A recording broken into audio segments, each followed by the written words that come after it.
ได้ฟังการนำเล่าประวัติจากอาจารย์พระครูโคสิทธิ์ปริยัติยาภรณ์เจ้าอาวาสวัดป่าแดงมหาวิหารตำบลสุเทพอำเภอเมืองจังหวัดเชียงใหม่ท่านมีธรรมเมตตาจะนำเล่าประวัติของวัดป่าแดงมหาวิหารโดยสังเขปไหว้ตาข้าพเจ้าครับ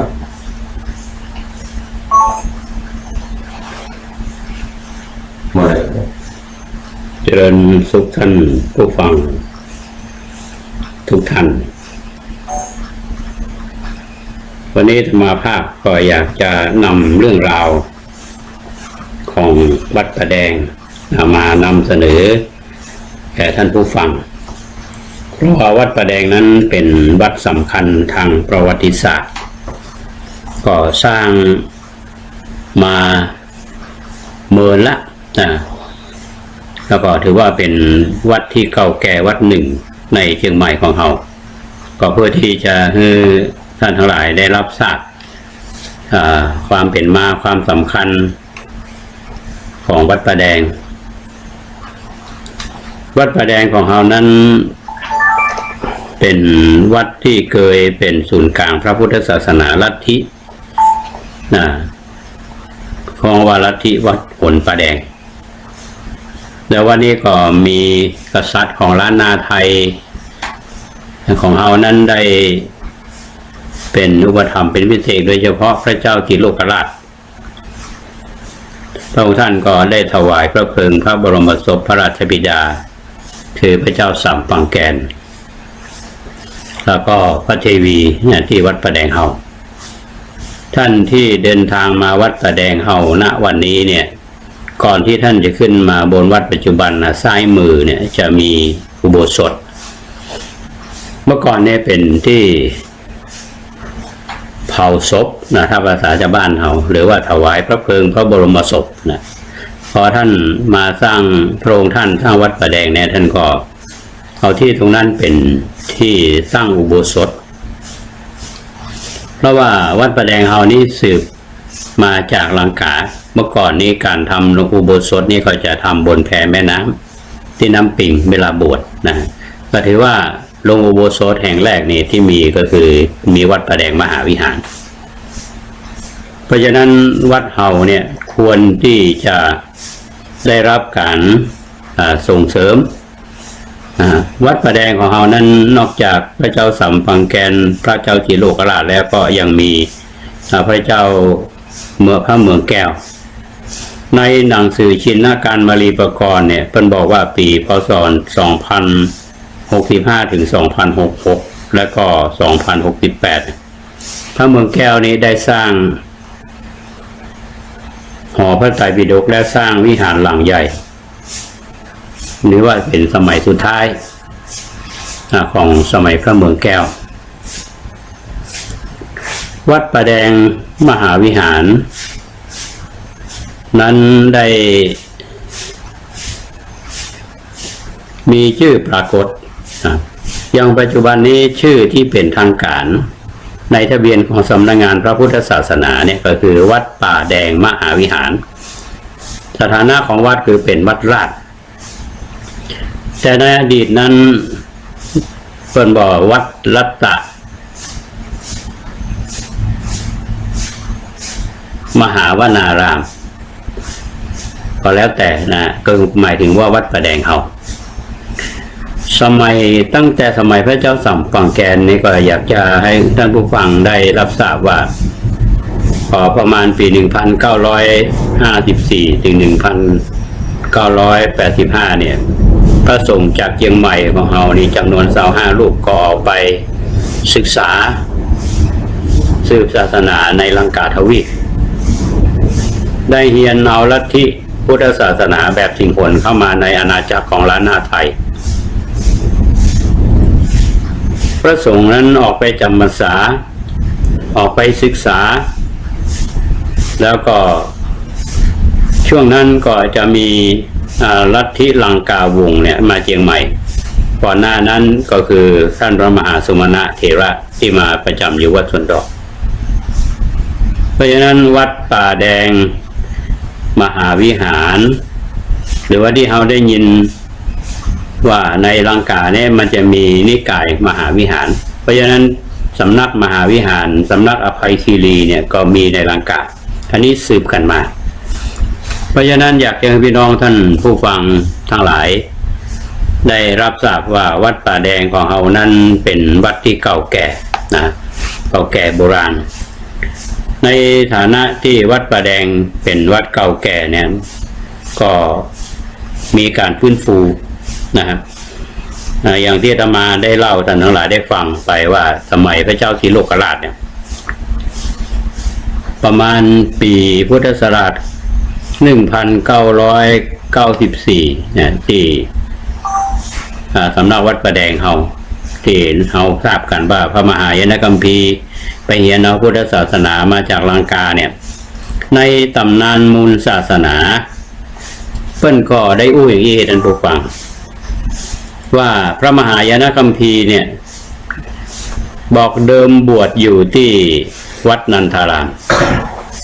วัดนันทารามนี้อยู่ปัตตุเชียงใหม่ท่านเรียนพระไตรปิฎกแล้วก็หันลักษณะที่บอกค่อยจะชอบทางพระวินัยอยู่10ประการทีนี้ขั้นถามอุปชาจารย์ก็โมมีภัยคือความกระจ่างได้แล้วก็ยังเสนอแนะให้ไปสืบถามพระมหาเถระตนที่เป็นครูในลังกาทวีปท่านพระมหายานคัมภีร์นี่ก็เข้าไปหาพระเจ้าสัมพังแกนแล้วก็เดินทางไปร่วมพระอนุจร24 ลูกก็ไปยังลังกาทวีปเป็นบอกว่าในประมาณปีพุทธศักราชจุลศักราช785ตรงกับพ.ศ. 1966ไป4 เดือนก็ไปถึงลังกาเมื่อถึงลังกาแล้วไปศึกษา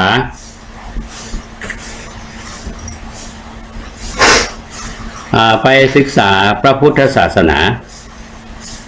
บวชแปลงในสำนักของท่านพระมหาสุทัศนเถระในอริมันทบุรีอยู่กับพระอาจารย์5 พรรษาก็ศึกษาพระไตรปิฎกและก็นำหน่อมหาต้นโพเนี่ยมาเชียงใหม่ถ้าท่านมาที่วัดป่าแดงเนี่ยก็มีต้นโพอยู่ท่านมาหันแล้วนี่จะมีพระพุทธรูปประดิษฐานอยู่แล้วฉากหลังเนี่ยจะเป็นต้นโพเพื่อนก็สันนิษฐานว่าต้นโพต้นนี้คือเป็นต้นที่ท่านพระมหายานคัมภีร์เนี่ยได้อัญเชิญมาจากลังกาแต่ว่าต้นนี้จะเป็นหน่อก็จะเป็นตัวจริงก็อันนี้เขาก็มาดูกันว่าอันนี้คือใน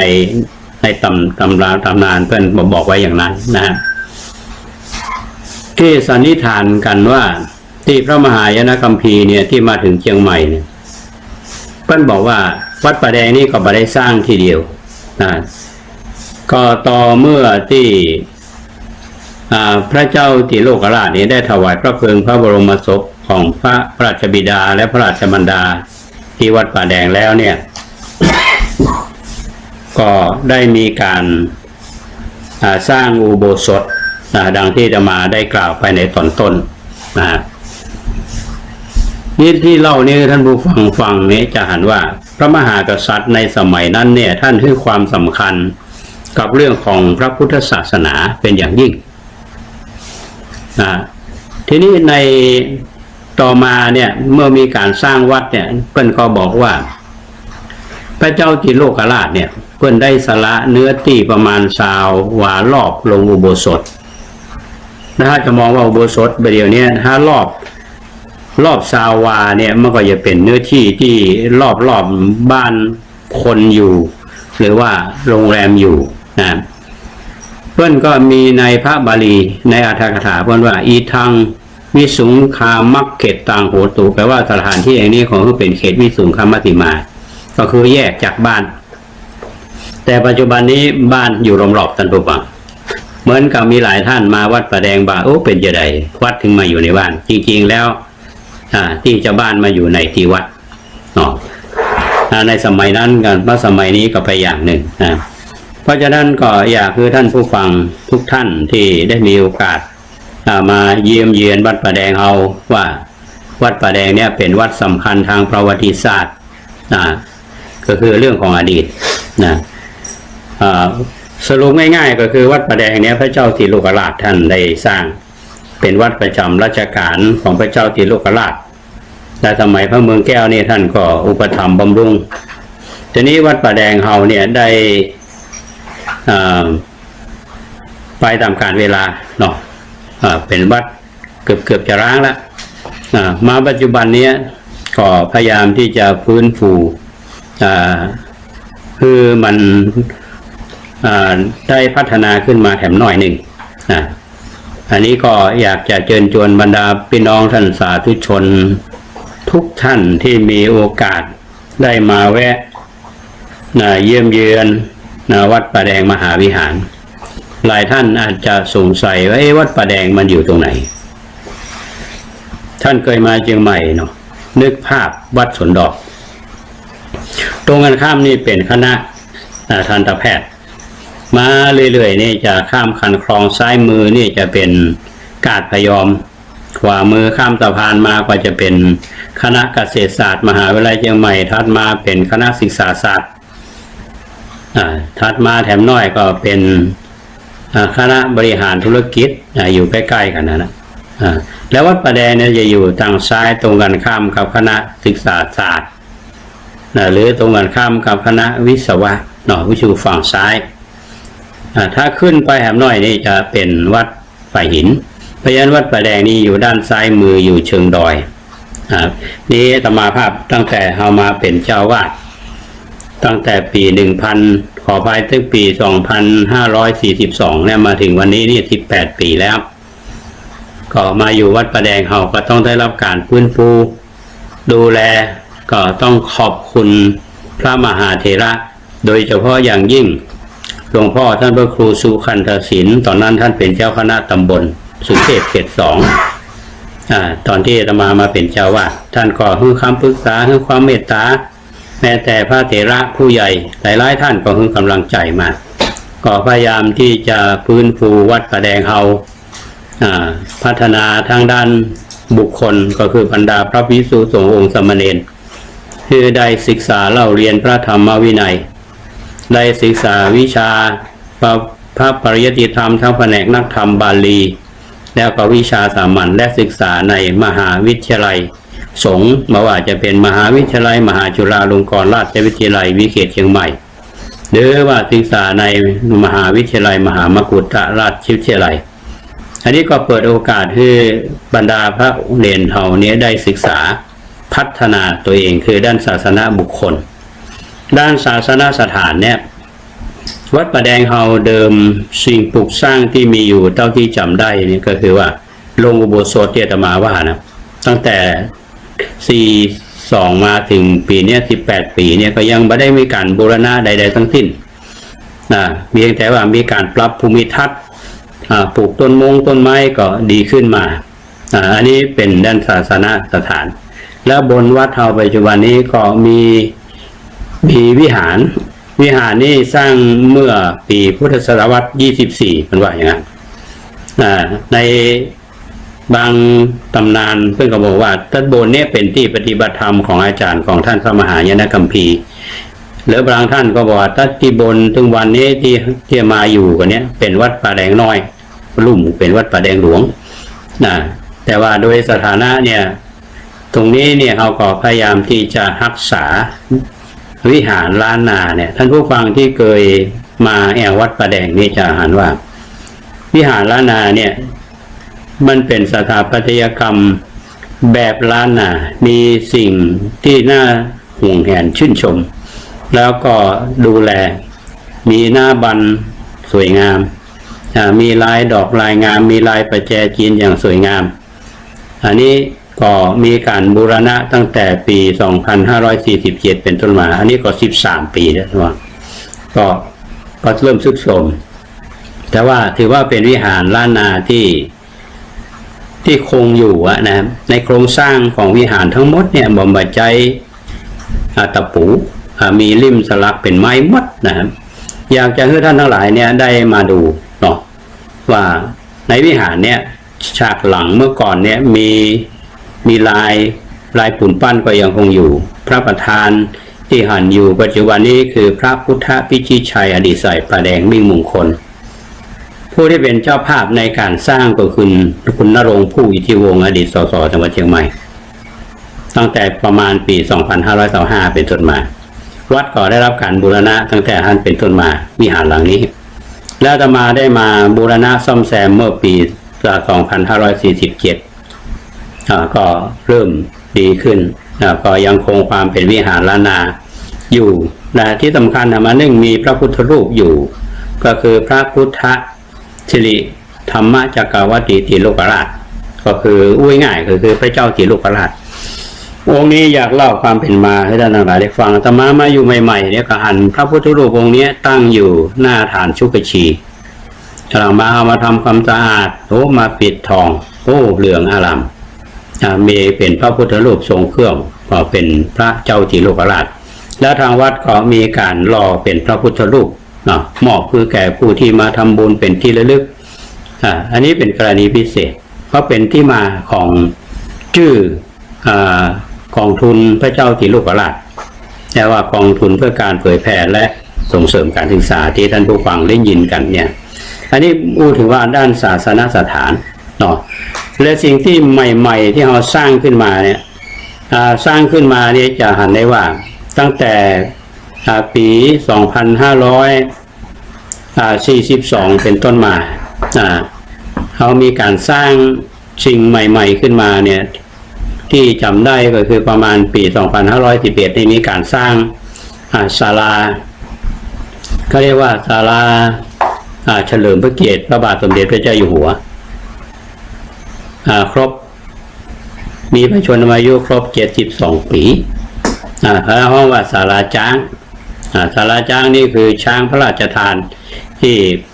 สมเด็จพระนางเจ้าพระบรมราชินีนาถเนี่ยท่านได้พระราชทานไว้และทางอบต.สุเทพสมัยนั้นเนี่ยก็ได้เอามาวัดประแดง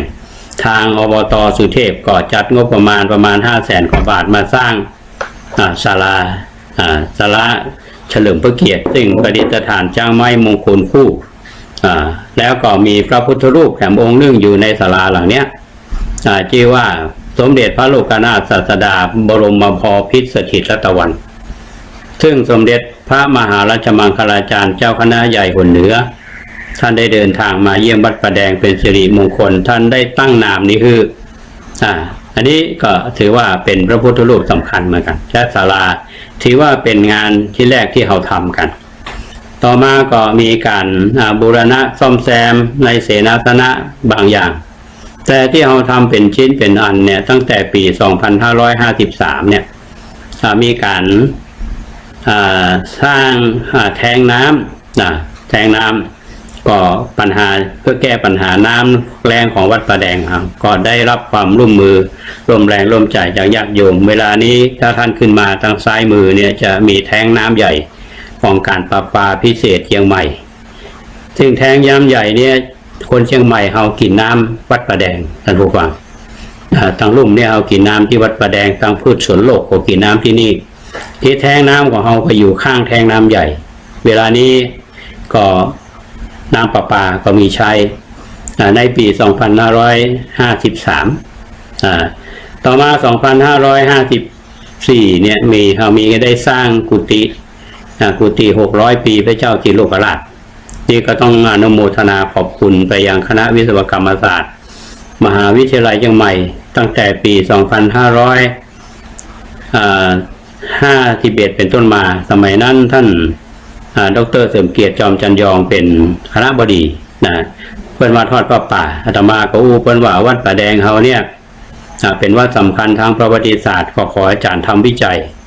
แล้วก็ได้ทำวิจัยในนามของมหาวิทยาลัยเชียงใหม่ก็ประมาณปี2551-52แล้วออกมาเป็นแผนแม่บทเป็นงานวิจัยให้วัดได้พัฒนากันดังนั้นตั้งแต่ปี2551-52-53มีประปา55เนี่ยก็มีการแก้ปัญหามาหนึ่งคือเรื่องของน้ำประปาที่มันมีปัญหาเราก็เจาะน้ำบาดาลนี้ก็ต้องขออนุโมทนากับองค์การบริหารส่วนจังหวัดเชียงใหม่เนี่ยที่เพิ่นให้งบประมาณมาใช้เงินประมาณ500,000 บาท แล้วทางวัดเขาก็ดำเนินการติดตั้งท่อติดตั้งแท้งใช้เงินประมาณ 150,000 บาทก็มีน้ำประปาใช้มีความลึก152 เมตรท่านเดินทางมาวัดป่าแดงท่านจะหันเพราะฉะนั้นก็พยายามที่จะพัฒนาสิ่งเหล่านี้เพื่อที่จะมาแก้ปัญหาคือกับบรรดาพระภิกษุสงฆ์สามเณรญาติโยมมาทำบุญจะได้สะดวกขึ้นในปี 2554 นี่เขาก็ทำบุญศาลา57ก็มีการสร้างห้องน้ำออกแบบโดยคณะวิศวกรรมศาสตร์แล้วก็ทางคณะเป็นก็มาดูแลเป็นการซื้อจ้างออกแบบดูแลความเรียบร้อยถัดมาก็มีการบูรณะกุฏิไปปี 2558 มีการสร้างศาลาหลังหนึ่งเป็นนำแบบต้นฉบับเนี่ยมาจากวัดต้นเกวียนอำเภอหางดงกว้าง3 เมตรยาว21 เมตรก็มีระยะการดำเนินการสร้างนั้นวันที่17 สิงหาคม 2558 ถึงวันที่17 พฤศจิกายน 2558 หมายความว่าปี 2518 นี้ก็มีการสร้างศาลาก็ใช้ชื่อว่าศาลาพระเจ้าสามฝั่งแก่นเพื่อเป็นที่ระลึกนึกถึงพระเจ้าติโลกราชซึ่งมีพระราชบิดาชื่อว่าพระเจ้าสามฝั่งแก่น2558 ที่ 2559 เนี่ยก็เอาประสานทางเทศบาลของงบประมาณมาดำเนินการร่วมกับหมู่บ้านมีการสร้างรางระบายน้ำก็เป็นที่เรียบร้อยก็ได้แก้ปัญหาเรื่องน้ำหลากน้ำมาอย่างน้ำเซาะลงวัดและแก้ปัญหาน้ำไปท่วมกับชาวบ้านทั้งลุ่มใดปี 2560 ท่านผู้ฟังทุกท่านตั้งแต่ต้นปีเป็นต้นมาทางวัดเราก็ได้ดำเนินการสร้างกุฏิ3 หลังตรงเนื้อที่เคยเป็นหลุมแล้วมีการถมทำเป็นกุฏิก็ดำเนินการมาตั้งแต่ต้นปี 2560แล้วมีการดำเนินการมาเรื่อยๆจนอยู่เสร็จในระหว่างกลางเดือนกรกฎาคม 2560 เนี่ยก็เรียกว่าเสร็จสับเรียบร้อยไปในระดับหนึ่งมีการปรับภูมิทัศน์ปรับภูมิทัศน์มีการจัดสวนหย่อมมีการปลูกต้นไม้ทำถนนก็เสร็จสับเรียบร้อยก็เพิ่มเติมแบบน้อยปี 2557 เนี่ย57มีการสร้างห้องน้ำ15 ห้องใช้งบประมาณอยู่ประมาณ1.3 ล้านศาลาพระเจ้าสามฝั่งแก่นนี้งบประมาณอยู่ล้าน 5ปี 2560 นี่เขาได้กุฏิ3 หลังตรงหน้าผาแล้วก็มีการบูรณะกุฏิครูบาอ่องซึ่งขณะนี้เราได้ดำเนินการบูรณะณวันนี้เนี่ยคือวันที่30 เนาะ30 เดือนกันยายนแล้วก็ประมาณวันที่2นี่เราก็จะเริ่มงานแถมก็มีการทำถนนก็จะใช้งบประมาณอยู่ประมาณ 60,000 บาททำรางระบายน้ำใช้งบประมาณ100,000 บาทแล้วก็สร้างห้องน้ำ4 ห้องคิดแล้วห้องหนึ่งประมาณ 55,000 บาทก็จะใช้งบประมาณ 20,000 ขออภัย 220,000 บาททีนี้งานที่จะทำปรับภูมิทัศน์ตัวก็เชื่อว่าในปี 2560 เนี่ยเขาก็จะมีพื้นที่ในการที่จะรองรับบรรดาพี่น้องท่านสาธุชนทั้งหลายและเขาให้ความสำคัญกับเรื่องของการจัดสิ่งแวดล้อมก็อยากเพิ่มเติมว่าที่สร้างกุฏิครูบาอ่องมีการบูรณะเนี่ยอาตมามองว่าวัดป่าแดงเขานี้ต้องเป็นสถานที่รองรับญาติโยมที่มาปฏิบัติธรรมอย่างถึงวันนี้ทางวัดมีการปฏิบัติธรรมทำวัดสวดมนต์เชิญญาติโยมที่มาร่วมกิจกรรมเนี่ยทำมาตั้งแต่ปีเกือบต้นปี 2560 ประมาณเดือนกรกฎาคมเนี่ยนะครับในโครงการธรรมสัญจรซึ่งทางชุมชนก็ให้ความสำคัญทีนี้ถ้าต่อไปนี่มีคนเพิ่มขึ้นเนี่ยธรรมาการว่าห้องปฏิบัติธรรมที่กุฏิครูบาอ่องนี้จะเป็นที่รองรับสามารถที่จะมาพักมานอนได้2 คืน 3 คืนก็ได้ปฏิบัติธรรม เมื่อก่อนนี้วัดประแดงเฮาหมอมีสถานที่ที่พักผ่อนนี่ก็เล่าให้ญาติโยมท่านทั้งหลายได้ฟังกันว่าอดีตคือประวัติศาสตร์ของวัดประแดงที่จะมาเล่าให้ท่านทั้งหลายได้ฟังกันตั้งแต่สมัยพระเจ้าสามพังแกนสมัยพระเจ้าจิโรธพระเมืองแก้วแล้วพระเถระที่มีบทบาทสำคัญตั้งแต่ยุคนั้นเนี่ยก็คือท่านพระมหายานคัมภีร์ท่านพระมหาสวามีโพธินันทะแล้วยุคของท่านครูบาเจ้าศรีวิชัยมาสร้างวัดสวนดอกเนี่ยท่านก็มาบูรณะมณฑปมาบูรณะของวัดประแดงเฮาอันนี้อยากจะเล่าเพิ่มเติมเมื่อก่อนก็อาตมาก็ตั้งคำถามตัวเองเหมือนกันว่าทำไมครูบาเจ้าศรีวิชัยเนี่ยถึงมาซ่อมวัดประแดงหรือมณฑปวัดประแดงปรากฏว่าไปอ่านในตำนานมูลศาสนาของท่านครูบาเจ้าเขาปีท่านบอกว่าท่านครูบาเจ้าศรีวิชัยเนี่ยเป็นศิษย์สายวัดประแดงคือยุคที่วัดประแดงมีการแตกกระสานสั้นเซนไปเนี่ยหลังรุ่งเรืองเนี่ยก็มีทุกเจ้าสายวัดประแดงเนี่ยไปอยู่ตามป่าต่างๆโดยเฉพาะในจังหวัดลำพูนเฮาในจังหวัดลำปางก็มีในลำพูนนี้มีพระเถระรูปหนึ่งคือท่านครูบาอุปละท่านครูบาข่าวว่าท่านครูบาอุปละเนี่ยเป็นอาจารย์ของท่านครูบาเจ้าศรีวิชัยที่ไปเรียนกรรมฐานเมื่อก่อนนี่วัดนี้เนี่ยวัดดอยแต่เนี่ยอยู่เขตตำบลแม่ทาอำเภอแม่ทาปัจจุบันนี้อยู่ตำบลมะเขือแจ้อาตมาเคยไปที่วัดนี้แล้วว่าเป็นวัดที่ครูบาเจ้าศรีวิชัยท่านเรียนกรรมฐานจากครูบาอุปละครูบาอุปละเป็นสายของวัดประแดงท่านครูบาเจ้ามาบูรณะวัดสวนดอกก็เลยมาบูรณะวัดประแดงเพราะฉะนั้นทุกปีเนี่ยถ้าจะมาทำบุญวันกตัญญูเนี่ยก็ทำบุญสลากก็ดีเขาก็ต้องทำบุญอุทิศถวายท่านพระมหายานคัมภีร์ท่านพระมหาสวามีโพธินันทะท่านครูบาเจ้าศรีวิชัยและท่านครูบาอ่องอันนี้ฐานะว่าอดีตนั้นก็โยงใยมาถึงปัจจุบันนี้มันบ่งบอกถึงหลายๆเรื่องแล้วก็เรื่องปัจจุบันนี้ที่อาตมาเล่ามาตั้งแต่ปี 2542 นะในยุคของอาตมาเป็นเจ้าวาดทำงานได้รับกำลังใจจากพระเถระจากครูบาอาจารย์จากญาติโยมโดยเฉพาะสมาคมสหธรรมเชียงใหม่ท่านรองศาสตราจารย์พิเศษถาวรเสาสีจันทร์ที่มีผู้สนับสนุนอาตมาเป็นทุกอย่างตอนที่อาตมาทำงานที่มหาจุฬาตั้งแต่เป็นอาจารย์มาโดยอยู่เฉพาะครุศาสตร์เนี่ยท่านเป็นศึกษานิเทศท่านช่วยงานคือการสนับสนุนอาตมาตลอดใช้เวลาที่ทำงานในมหาจุฬา25 ปีเนี่ยก็ถือว่าบุคคลท่านนี้เป็นผู้ที่ให้การสนับสนุนและให้กำลังใจ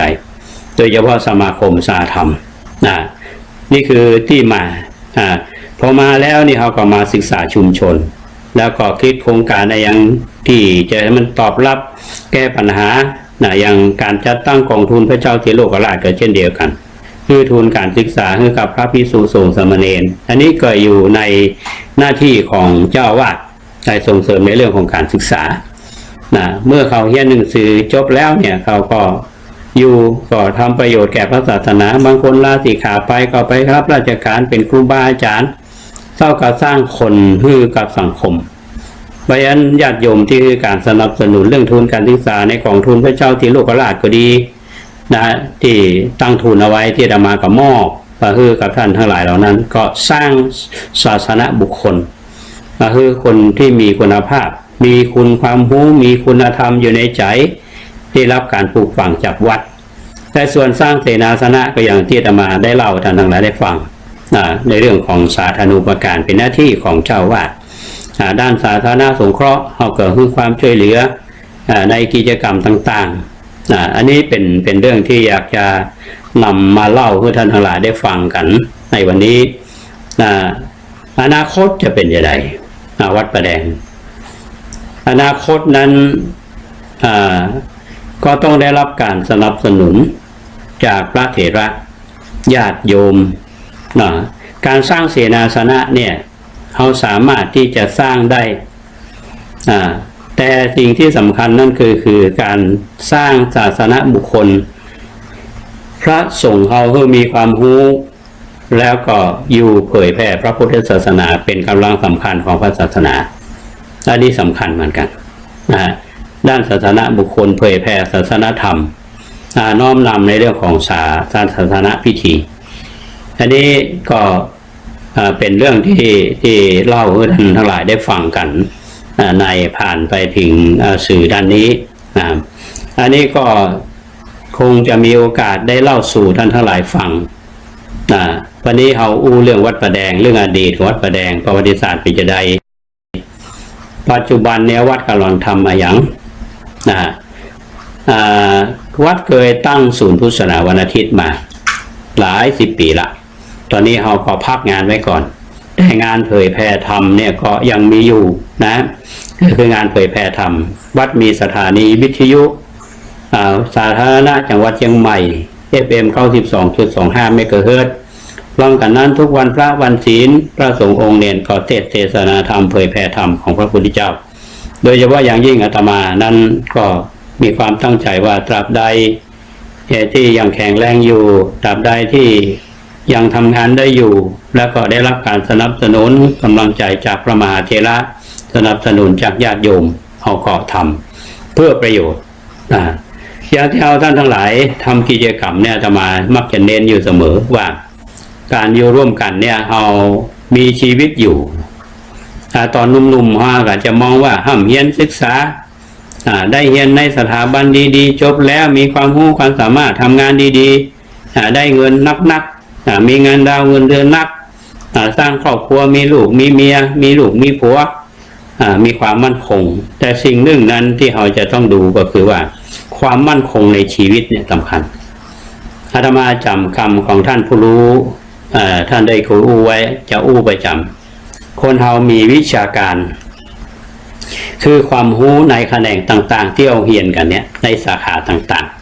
ๆมีวิชาการมีวิชาชีพในเรียนสาขาต่างๆเนี่ยท่านจบมาตามสายท่านก็ไปทำงานตามสายที่เรียนมาหรือบัตามสายคนเรามันต้องมีอาชีพมีความรู้มีอาชีพที่จะต้องทำมีรายได้แล้วก็ต้องมีวิชาชีวิตอันนี้สำคัญท่านผู้ฟังวิชาชีวิตนี่จริงๆแล้วก็คือวิชาของทางศาสนาเนี่ยเรื่องศาสนาอย่าเอาบอกว่าบางคนนี่มีความรู้ความสามารถเรียนเก่งก็ในสาขานั้นๆเชี่ยวชาญหมดเลยประกอบอาชีพเป็นที่ยกย่องเป็นที่นับถือเรียนในด้านวิชาการแต่อันหนึ่งที่เราขาดก็คือวิชาชีวิตในเรื่องของศาสนามีหลายๆครั้งที่คนมีความรู้ความสามารถฆ่าตัวตายยิงตัวตายหมอที่มีความเชี่ยวชาญที่สุดนั่นคือฆ่าเมียตัวเก่าตายก็ติดติดคุกแล้วก็ไปอยู่ในคุกไปเห็นสัจธรรมในคุกแล้วก็ยอมรับว่าในสมัยที่รับราชการอยู่เป็นหมอผู้เชี่ยวชาญมีความเป็นตัวตนสูงคิดว่าตัวเองนี่มันมีไผสู้ได้พอมาทำสิ่งเหล่านี้แล้วไปหันสัจธรรมในคุกเนี่ยกับมองหันประโยชน์ว่าชีวิตเฮาเนี่ยถ้าเมื่อก่อนนี่เฮาปะเรื่องของการฝึกสติเพื่อเจริญสติอบรมกรรมฐานที่ใจปัจจุบันนี้เนี่ยชีวิตของเขาก็คือวิชาชีวิตที่เราอู้กันถึงเนี้ยตอนเฮาหนุ่มๆแน่นๆเป็นคนหนุ่มสาวอยู่ก็ดีมันจะมาหันความสำคัญของสิ่งเหล่านี้ต่อเมื่อคนเนี่ยได้มีประสบการณ์ในชีวิตแล้วจะหันความสำคัญของพระศาสนาจะหันคำสำคัญของพระพุทธศาสนาอย่างช่วงนี้มีการเกษียณอายุคนที่มีความรู้ความสามารถแต่ละสาขาก็จะหมดหน้าที่คนรุ่นใหม่ก็จะเข้ามาทำงานคนรุ่นใหม่ทำงานแบบคนรุ่นใหม่นี่อาจจะได้มองถึงเรื่องของด้านคุณธรรมและจริยธรรมและมองในเรื่องของศาสนาว่าเป็นสิ่งสำคัญอันนี้ก็มีการยุคความเปลี่ยนแปลงเพราะฉะนั้นก็ขออนุโมทนากับท่านที่ได้ชมในรายการนี้นะครับรายการนี้ก็คงจะได้มีมาฝากกับท่านผู้ฟังเป็นช่วงๆ ช่วงนี้ก็ต้องขออนุญาตอู้เรื่องตัวเก่า อู้เรื่องวัดของตัวเก่าก็ไม่ใช่มาอวดตัวว่าต้องทำมาอย่างที่จริงแล้วงานที่ทำเนี่ยนะฮะมันมาจากคนที่คือการสนับสนุนลำพังอาตมารูปเดียวเนี่ยที่ทำงานถ้าบ่มีคนช่วยเหลือบ่มีกัลยาณมิตรงานบ่เป็นไปด้วยความเรียบร้อยบ่เป็นอย่างปัจจุบันนี้เพราะฉะนั้นเราจะอยู่คนเดียวในโลกนี้บ่ได้แล้วเราจะไปอู้ว่าเราเก่งเราดีเราบ่เปิ้งไผนี่จะไปขึ้นเนาะทุกวันนี้เราต้องอาศัยกันอย่างรายการเรานี่ก็เช่นเดียวกันไม่ใช่ว่าอาตมามานั่งอู้ได้หรอกเพราะมีหลายท่านที่อยู่เบื้องหลังเนี่ยได้นำสิ่งดีๆมาฝากกับท่านผู้ฟังฟังแล้วมีข้อคิดความเห็นประการใดมีข้อเสนอแนะใดๆเกี่ยวกับการพัฒนาวัดป่าแดงเฮาก็ดีเกี่ยวกับเรื่องหลักธรรมในทางพุทธศาสนาก็ดีท่านก็เก็บสิ่งเหล่านั้นมาเพื่ออาตมาภาพนอกจากอาตมาภาพจะมีช่องทางที่ปะกับท่านทั้งหลายในช่องทางนี้แล้วเนี่ยท่านก็สามารถจะฟังข่าวสารจากสถานีวิทยุสาธารณะจังหวัดเชียงใหม่ FM 92.25 เมกะเฮิรตซ์เป็นสถานีของวัดป่าแดงเฮาในรายการร่มโพแล้วท่านก็สามารถที่จะฟังรายการนี้ได้ในช่วงเช้า 6:30 น.สถานีวิทยุสาธารณะจังหวัดเชียงใหม่ก็จะประมาณสักครึ่งชั่วโมงก่อนถ่ายทอดข่าวเขาจะมีรายการนี้ถ้าท่านมาได้ฟังในตอนเช้าเนี่ยลูกควายก็ดีหรือว่าทำกิจอื่นก็ดีแมลงว่างเนี่ยเสาร์อาทิตย์นี่ก็เปิดสถานีวิทยุวัดฝ่ายหินเฮาเนี่ยFM 104.5 เมกะเฮิรตซ์ท่านก็สามารถที่จะฟังรายการร่มโพได้ที่ 104.5 เมกะเฮิรตซ์หลังข่าว